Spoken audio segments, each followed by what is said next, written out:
Welcome to সিশন একাডেমিতে স্বাগত। আজকে আমরা target WP KP WPSC reasoning সিরিজের ক্লাস নাম্বার 70 শুরু করব। তোমরা যারা কম্পিটিটিভ এক্সাম প্রিপারেশন নিচ্ছ তাদেরকে বলবো অবশ্যই ক্লাসটা শেষ পর্যন্ত দেখো।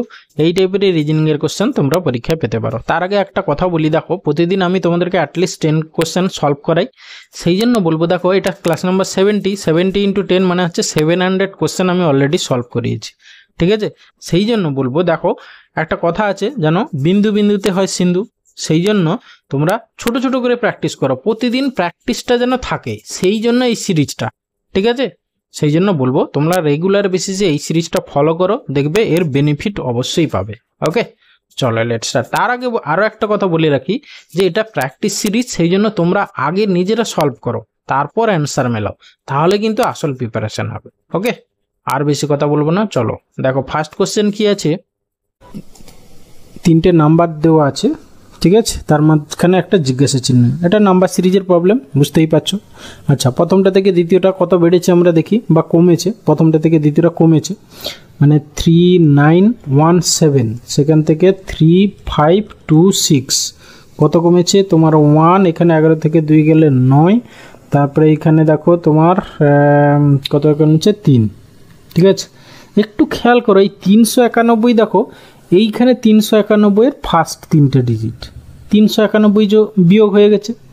তাহলে আমরা একটু খেয়াল করে, তাহলে এই পরেরটা এইরকমই হওয়া উচিত 352।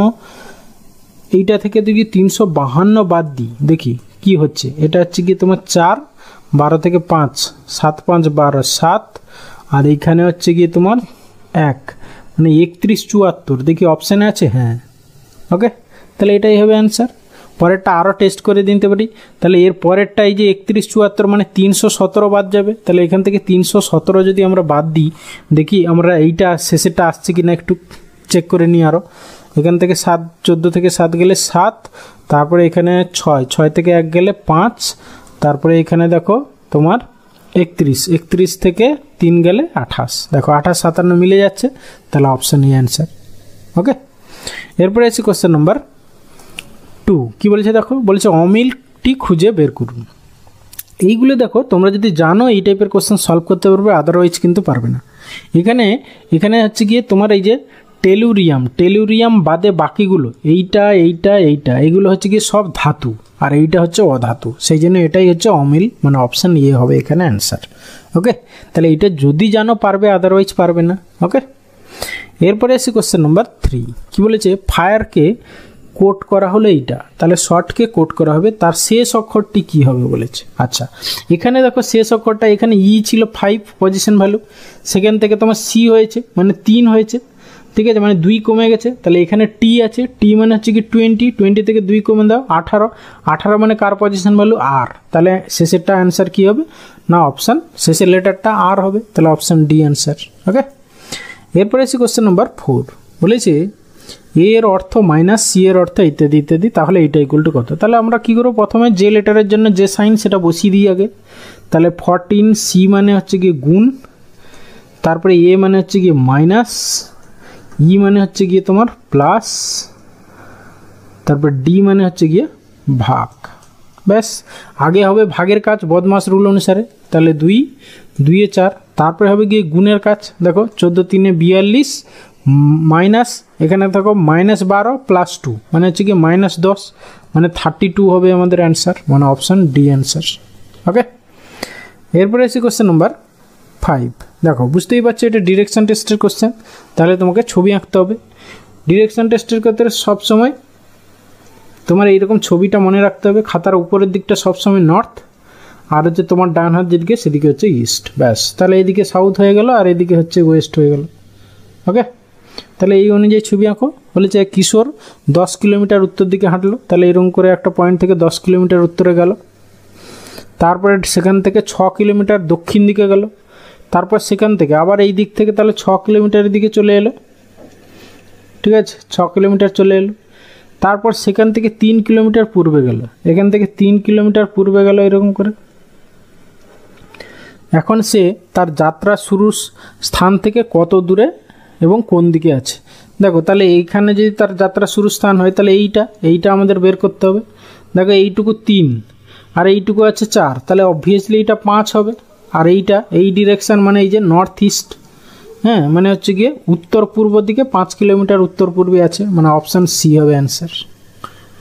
এরপরে এসে কোশ্চেন নাম্বার 6, বলেছে মন্টু বিল্টুর ছোট ভাই এবং রিতার বড় ভাই ইত্যাদি ইত্যাদি, শেষে কি বলছে এদের মধ্যে সবচেয়ে কে বড়। তাহলে আমরা গ্রেটার দেন লেস দেন করে লিখি। তাহলে মন্টু বিল্টুর ছোট ভাই, তাহলে হচ্ছে গিয়ে বিল্টুর থেকে মন্টু হচ্ছে গিয়ে তোমার ছোট, ঠিক আছে, বিল্টু বড় মন্টু ছোট।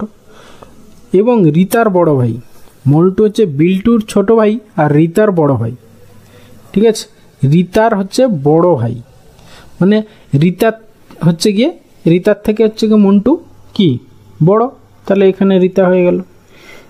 প্রীতি স্মৃতির ছোট বোন, স্মৃতি আবার বিল্টুর বড়দি, স্মৃতি হচ্ছে গিয়ে বিল্টুর বড়দি, তাহলে বিল্টুর থেকে বড় হচ্ছে গিয়ে স্মৃতি, আর প্রীতি হচ্ছে স্মৃতির ছোট বোন, তাহলে স্মৃতির ছোট বোন মানে স্মৃতির থেকে ছোট, ঠিক আছে, স্মৃতির থেকে তাহলে ছোট হবে, মানে স্মৃতির পরেই হবে, মানে স্মৃতি হচ্ছে গিয়ে বড় হবে, তারপরে আসবে তোমার প্রীতি, ঠিক আছে। এবার প্রীতি এদের মধ্যে কার গ্রেটার দেন লেস দেন দরকার নেই, আমার এখানে চেয়েছি কি এদের মধ্যে সব থেকে বড় কে, এদের মধ্যে সব থেকে বড় তাহলে হচ্ছে গিয়ে তোমার এই স্মৃতি, স্মৃতি মানে হচ্ছে গিয়ে অপশান ডি হবে অ্যান্সার। ওকে, এরপরে এসে কোশ্চেন নাম্বার 7, বলেছে একজন মহিলাকে দেখিয়ে একজন ব্যক্তি বললেন ওই মহিলার মায়ের একমাত্র পুত্র আমার বাবা, ওই ব্যক্তি ওই মহিলার কে, ঠিক আছে। তাহলে ব্যক্তিটা বলছে ওই মহিলার মায়ের একমাত্র পুত্র আমার বাবা, ঠিক আছে। এই টাইপের কোশ্চেন দেখো সলভ করার জন্য নিয়মটা কি, যে বলছে তার জায়গায় নিজেকে কল্পনা করে নিতে হয় এবং শেষ দিক থেকে ছোট ছোট করে ভাবতে হয়। এবার হচ্ছে আমার বাবা হচ্ছে ওই মহিলার একমাত্র, আচ্ছা ওই মহিলার মায়ের একমাত্র পুত্র আমার বাবা, মানে কি বলতো ওই মহিলা হচ্ছে ওর দিদি, তাহলে তার দিদির মায়ের একমাত্র পুত্র হচ্ছে তার বাবা, সরি তার মাসির মায়ের পুত্র হচ্ছে গিয়ে তার বাবা, তাহলে ওই ব্যক্তি ওই মহিলার কে হন, তাহলে ওই ব্যক্তি মহিলার হচ্ছে ভাইপো হবে, ঠিক আছে, মানে অপশান বি হবে অ্যান্সার, মানে ওই মহিলা হচ্ছে ওই ব্যক্তির মাসি, ঠিক আছে। এরপরে এসে কোশ্চেন নাম্বার 8, দেখো মিসিং নাম্বারের কোশ্চেন। আচ্ছা এখানে দেখো 5 আর 4 এদের ডিফারেন্স করলে 1 হচ্ছে, 1-এর কিউব করলে দেখো 1 হচ্ছে, কারণ কি কিউব কেন ভাবলাম, দেখো এখানে 64 আছে, এখানে 27 আছে, এখানে দেখো 7 থেকে 3 মানে 4, 4-এর কিউব করলে দেখো 64 হচ্ছে। সিমিলারলি এখানে 11 থেকে 8 মানে 3, 3-এর কিউব করলে হচ্ছে 27 হচ্ছে, তাহলে এখানেও দুটো ডিফারেন্স করো, 6 থেকে 8 বলে কত, সরি 8 থেকে 6 গেলে, সরি 8 থেকে 2 গেলে 6, 6-এর কিউব হচ্ছে গিয়ে তোমার 216 হবে অ্যান্সার, মানে অপশান ডি অ্যান্সার। ওকে, এরপরে এসে কোশ্চেন নাম্বার 9, কি বলেছে দেখো, বলেছে কারা কারা শুধুমাত্র দৌড় এবং লং জাম্পে অংশগ্রহণ করেছিল, দৌড় এবং লং জাম্প শুধুমাত্র বলেছে আবার, ঠিক আছে, দৌড় আর লং জাম্প শুধুমাত্র বলেছে, তাহলে এই যে 6 হবে, তারা দৌড়েও আর লং জাম্পে শুধু 6 হবে অ্যান্সার, শুধু 6 আছে, তাহলে অপশান এ অ্যান্সার। ওকে, এরপরে এসে question number 10 and final question, বলেছে একটি ঘড়িতে 6টা 40 মিনিট বাজে, ঘড়ির বিপরীতে একটা আয়নায় কটা দেখা যাবে, ঠিক আছে। যখনই মিরর ইমেজ আসবে তখন কি না 11টা 60 থেকে বাদ দিয়ে দেবে, তাহলে 6টা 40 বাদ দিয়ে দাও, তাহলে হচ্ছে গিয়ে তোমার এদিকে 20 আর হচ্ছে গিয়ে 6 5 11, 5টা 20, তাহলে আয়নায় কত টাইম দেখা যাবে না 5টা 20, মানে অপশান বি অ্যান্সার। ওকে।